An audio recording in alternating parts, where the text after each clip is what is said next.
قال رسول الله صلى الله عليه وسلم নুসিরতু বিস-সাবাহ। আল্লাহর নবী বলেন, ভোরের হাওয়া দিয়ে আমাকে সাহায্য করা হয়েছে।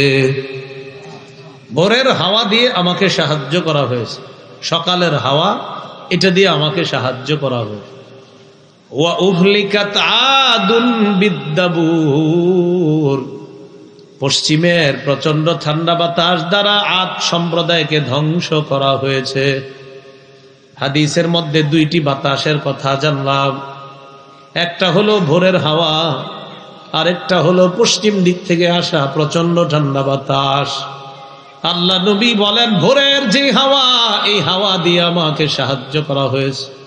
পশ্চিম দিকের প্রচন্ড ঠান্ডা বাতাস দ্বারা আদ সম্প্রদায়কে ধ্বংস করা হয়েছে। তো বলেন আপনারা, ভোরের হাওয়া আর পশ্চিম দিকের ওই প্রচন্ড ঠান্ডা বাতাস, দুইটা কি এক না আলাদা? একটা উপকারী আর একটা ক্ষতিকারক। এই জন্য ফজরের সময় খালি ঘুমায় থাকবেন। ভোরের হাওয়া কেমনে পাইবেন? ফজরের সময় যদি ঘুমান, ফজরের নামাজের পর ভোরের হাওয়াতে হাঁটবেন, ভোরের হাওয়া নিবেন। রাসূল বলেন, নুসিরতু বিস-সাবাহ, আমাকে ভোরের হাওয়া দিয়ে সাহায্য করা হয়েছে। এই জন্য জ্ঞানী মুসলিম যারা, তারা ফজরের পর ইশরাক না পড়ে ঘুমায় না। ফজরের পর ইশরাক পর্যন্ত ভোরের হাওয়া, ভোরের বরকত নেয়, এরপর তারা ঘুমায়। তিরমিজি শরীফের বর্ণনা 1212 নম্বর হাদিস।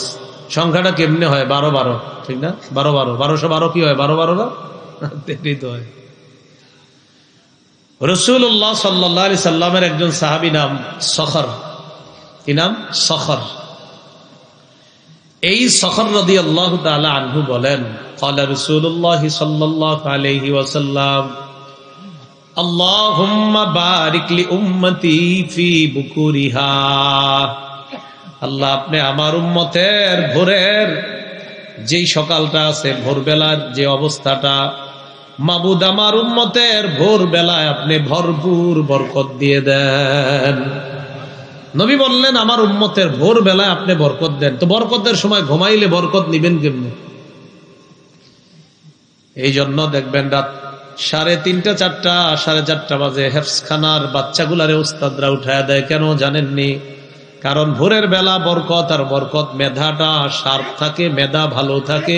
এই জন্য বাচ্চাগুলা তখন যা পড়ে তাড়াতাড়ি